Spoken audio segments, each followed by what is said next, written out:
युवा राजपूत सभा के जो जिन लीडर्स को डिटेन किया गया है उनको लेकर एडीजीपी मुकेश सिंह का बड़ा बयान। आज एक प्रेस कॉन्फ्रेंस चल रही है जिसमें डिविजनल कमिश्नर जम्मू ने और साथ ही में एडीजीपी मुकेश सिंह ने सरोर टोल प्लाजा के मुद्दे को भी एड्रेस किया और साथ ही साथ स्मार्ट मीटर्स के मुद्दे को भी एड्रेस किया। और जब उनसे सवाल पूछा गया कि युवा राजपूत सभा के जिन लीडर्स को डिटेन किया गया है उनको लेकर मांग ये है कि उन्हें रिहा किया जाए, तो उसके जवाब में एडीजीपी मुकेश सिंह ने यह कहा कि जहां तक ताल्लुक है इन टोल प्लाजा के मुद्दों का और स्मार्ट मीटर्स के मुद्दों का, बाकी भी कई सारी ऐसी ऑर्गेनाइजेशंस थी, एसोसिएशंस थी जिन्होंने इस मुद्दे को उठाया। उसमें उन्होंने बार एसोसिएशन का नाम लिया, उन्होंने Jammu chamber of commerce and industries का नाम लिया, उन्होंने भारतीय जनता पार्टी का नाम लिया और ये कहा कि सभी ऑर्गेनाइजेशंस ने इस मुद्दे को उठाया, लेकिन उनका तरीका जो था वो ये था कि उन्होंने रेलेवेंट फोरम पर अपनी बात रखी और उसी का नतीजा ये निकला कि एनएचएआई की दिल्ली से टीम्स आ रही है सिचुएशन को असेस करने के लिए। लेकिन युवा राजपूत सभा को लेकर उन्होंने कहा ये अश्योर तो जरूर किया गया था कि पूरा समाज जो है वो पीसफुल रहेगा, पूरा प्रोटेस्ट जो है वो पीसफुल रहेगा, किसी को भी दिक्कत नहीं आएगी, लोगों की आने जाने में रुकावट नहीं होगी। लेकिन उसके बावजूद भी पत्थर चले जिससे ब्रीच ऑफ पीस हुआ और नतीजा ये निकला कि लॉ एंड ऑर्डर को मेंटेन करने के लिए जो है उन्हें डिटेन करना पड़ा। साथ ही साथ जो बड़ा बयान दिया है एडीजीपी मुकेश सिंह ने, उन्होंने ये कहा है कि अगर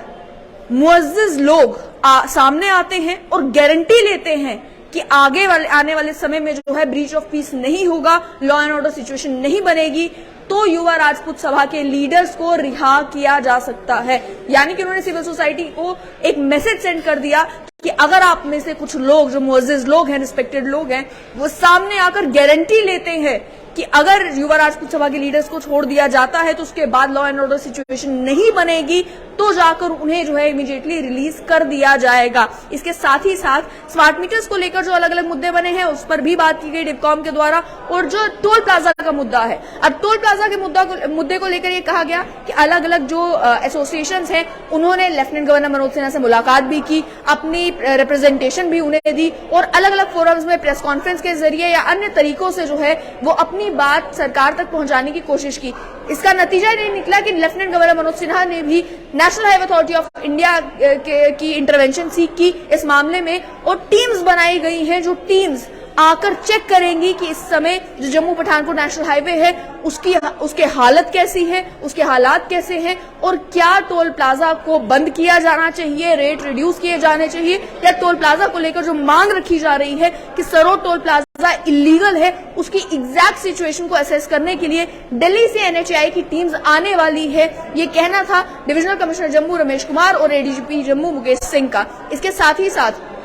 जब उनसे अन्य सवाल पूछे गए जम्मू कश्मीर में इन मुद्दों को लेकर कि जो जम्मू बंद की कॉल दी गई है, तो उन्होंने कहा कि जो issues Jammu chamber of commerce and industry ने टेकअप किए या साथ ही में जो अलग अलग फोरम्स हैं उन्होंने जो भी मुद्दे टेकअप किए हैं उसके जवाब हमने ऑलरेडी पब्लिक में डाल दिए हैं। स्मार्ट मीटर्स को लेकर उन्होंने कहा कि स्मार्ट मीटर्स को लेकर 3 परेशानियां लोगों को आ रही है। पहली परेशानी की लोगों ने कहा कि स्मार्ट मीटर बहुत तेजी से चलता है। उसकी एक्सप्लेनेशन उन्होंने इस तरीके से दी कि जिस समय स्मार्ट मीटर्स इंस्टॉल किए जाते हैं उसके बाद कुछ घंटों का समय लगता है पुराने मीटर की रीडिंग को पोर्टल के ऊपर अपडेट होने में, जिस वजह से जब पुराने मीटर की रीडिंग नए स्मार्ट मीटर में अपलोड होती है तो लोगों को लगता है कि ये स्मार्ट मीटर बहुत तेजी से चल रहे हैं। दूसरी जो बात की गई उनका ये कहना था कि बहुत सारे लोग ये कह रहे हैं कि जो नॉर्मल मीटर्स हैं वर्सेस जो स्मार्ट मीटर्स हैं, स्मार्ट मीटर्स में ज्यादा यूनिट्स जो है वो रिपोर्ट किए जा रहे हैं बाकी मीटर्स के कंपैरिजन में। तो उसमें उन्होंने कहा कि हमने टेस्ट मीटर्स भी कई जगहों पर इंस्टॉल किए हैं ये चेक करने के लिए कि जो पिछले मीटर्स थे वर्सेस जो स्मार्ट मीटर्स थे क्या रेट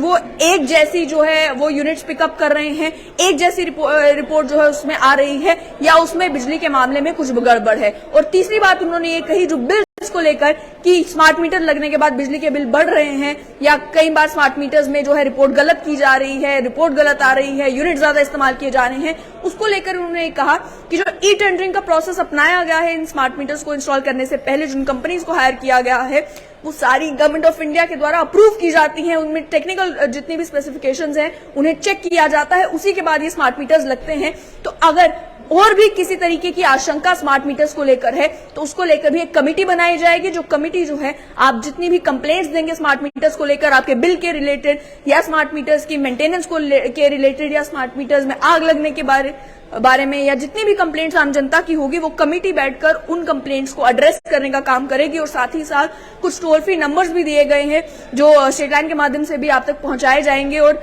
न्यूज़पेपर और सोशल मीडिया के माध्यम से भी पहुंचाए जा रहे हैं, जिन टोल फ्री नंबर्स पर आप कॉल करके कॉन्टैक्ट कर सकते हैं और अगर स्मार्ट मीटर्स को लेकर आपकी कोई ग्रीवियंस है तो वो आप सामने रख सकते हैं। इस पूरी प्रेस कॉन्फ्रेंस में जो 2-3 चीजें इंपॉर्टेंट थी वो ये, पहला तो ये कि क्लैरिफिकेशन दी गई स्मार्ट मीटर्स को लेकर और ये कहा गया कि हम अपील करते हैं इन सिविल सोसाइटी ऑर्गेनाइजेशन से, चाहे वो Jammu chamber of commerce and industries हो, ट्रांसपोर्टर्स हो, बार हो, कि आपने जम्मू बंद की कॉल तो जरूर दी है, लेकिन हमने चूंकि एक्सप्लेन कर दिया कि क्या परेशानी है और सरकार ने ऑलरेडी इस मैटर को टेकअप कर दिया है, तो हम ये अपील करते हैं कि जम्मू बंद ना हो। दूसरा ये कि जब उनसे युवा राजपूत सभा के लीडर्स को लेकर स्पेसिफिकली सवाल पूछा गया कि उन्हें डिटेन करके रखा गया है, तो उन्होंने कहा कि अगर जिम्मेदार लोग सामने आकर उनकी गारंटी लेने को तैयार हो जाते हैं तो जाकर उनकी रिहाई के बारे में सोचा जाएगा, क्योंकि उन्होंने वादा तो जरूर किया था कि ये प्रोटेस्ट पीसफुल रहेगा, लेकिन उसके बाद पत्थरबाजी भी वहां पर हुई, उसके बाद हंगामा भी वहां पर हुआ, नेशनल हाईवे ब्लॉक भी वहां पर हुआ और इस तरीके की चीजों को, लॉ एंड ऑर्डर सिचुएशन को और ब्रीच ऑफ पीस को बर्दाश्त नहीं किया जाएगा। और तीसरी इंपॉर्टेंट बात यही, जो टोल प्लाजा को लेकर यह कहा गया कि एनएचएआई की दिल्ली से टीम्स आएंगी ग्राउंड सिचुएशन को असेस करने के लिए और देखने के लिए कि क्या ये टोल प्लाजा लीगल है या इलीगल है। नेशनल हाईवे की जो सूरत हाल इस समय है, जो अलग अलग जगहों पे कंस्ट्रक्शन का काम चल रहा है वो तो अलग बात है, लेकिन तरना ब्रिज के कोलैप्स करने के बाद जो नेशनल हाईवे का हिस्सा टूट चुका है, बिखर चुका है और जहां पर लोग ट्रैवल नहीं कर पा रहे और लोगों को जो दिक्कतें आ रही हैं, इस पूरी ग्राउंड सिचुएशन को असेस करने के लिए national highway authority of India की टीम्स दिल्ली से आएंगी। जो टीम्स जो है ग्राउंड सिचुएशन को असेस करने के बाद अपना फैसला सुनाएंगी कि इन टोल प्लाजा को लेकर क्या करना है। और इसको लेकर भी उन्होंने कहा कि सिर्फ एक ऑर्गेनाइजेशन नहीं, बल्कि